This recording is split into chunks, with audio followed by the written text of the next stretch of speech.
meet you. Elliot. Elliot, nice to meet you. And Vicky. Hey Peter, how are you? Elliot. Nice to meet you. Hello. You guys golfers as well, or? These two are me golfers. Occasionally, yeah. Is that alright? Beautiful. Yeah, right. That looks pretty good. Do you feel comfortable over it? Yeah. Okay. Oh, no. Oh. Peter. Nothing. Puts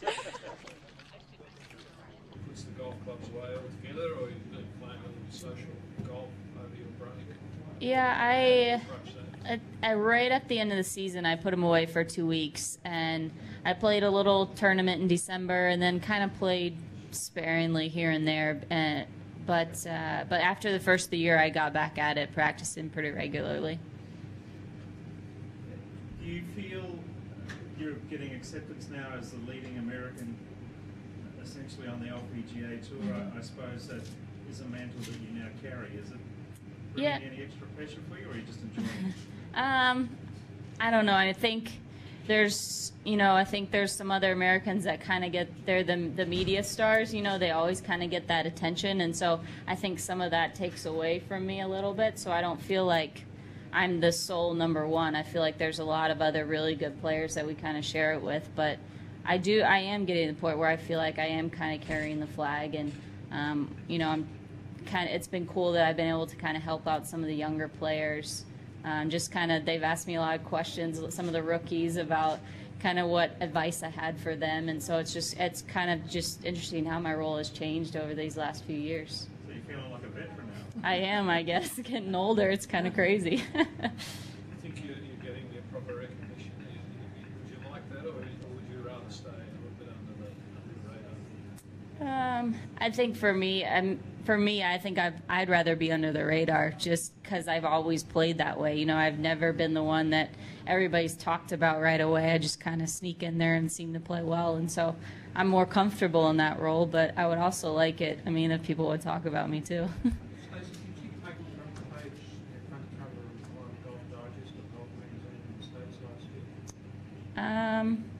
Don't know if I did.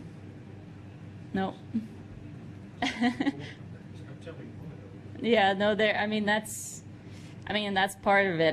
There's, I don't know, I guess it's women's golf versus men's golf, and I'm not Michelle Wie.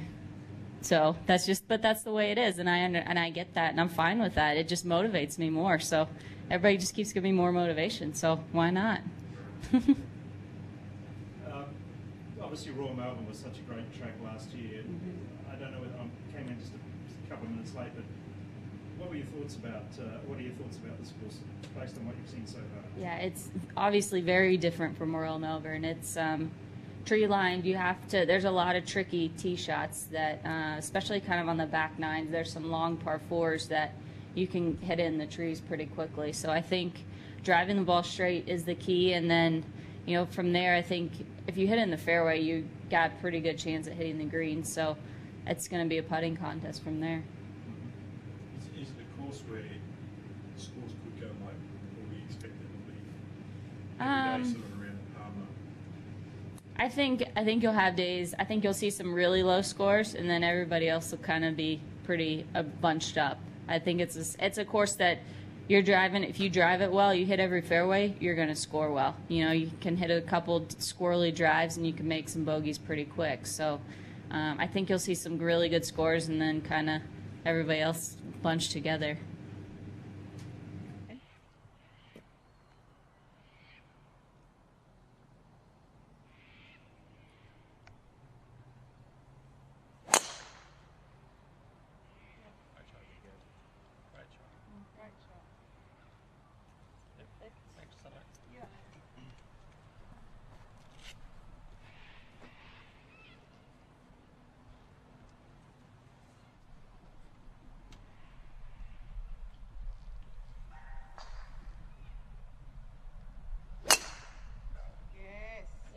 Good one. That's right.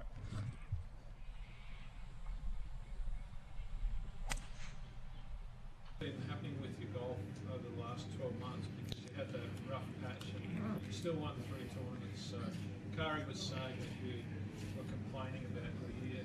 last year, but she would have been happy with your years. Yeah, when I look back, I'm very happy about it. I know it was a little tough year for me, but when I look back, I have 3 wins. I have 12. I think 12 top 10, so that's still pretty good. I mean, because I think all the people are putting high expectation on me, even myself too. I've been putting so much pressure on myself, and then it's like I practice so hard. It's almost overdo it because I never practiced so much like last year, and then all the expectation was way high, and then I don't feel like I don't allow myself to have missed shot or playing the best shots. But I mean, after that, I've been learning a lot. I think last year was very challenging for me, and I'm growing out a lot from the last year. So I think, I mean, now I would say maybe last year was my best year to growing for my getting mature, and I think I've been really learned a lot and be more how to appreciate everything. And I know winning is not easy, and I mean, I feel like I'm very lucky right now. I'm very appreciate what I'm doing, and then I feel I'm luckier than lots of people already. So I should be more appreciated. And then now I just want to focus on enjoy the swing and enjoy my traveling, even enjoy the best shots, enjoy the good shot. I mean, just always keep smiling. Have you had to have help with that, or is that a conclusion you have reached yourself? I mean, have you talked to a lot of people about coming to that conclusion that you need to appreciate what you've got more? Yeah, I think when I talked to my coach, and my coach kind of give me those because he feel like I lose something peaceful in my mind. I was thinking about my score. I was thinking about world number 1, and I was afraid if I'm not world number 1 or anything. I was overthinking a lot about my result instead of doing the process. So my coach keep telling me that you should. One of my coach and one is another people, my friends in Taiwan. He told me that you should be more appreciate what you're doing right now. And he asked me the question, have you say thank you to your club? And I start crying because I feel like I never do that to my club. I never saying thank you to my club. But my club is my best friend. I do my job and my club doing his job. So it's my club helping me to win in the tournament too. So it's not my golf club. So I was just start crying. I know it's a little funny, but I was like, yeah, I never feel like I always thanks my caddy, thanks my team, but never thinks about my clubs. And then all the starting, I just start thinking about. I feel I'm very appreciative about everything.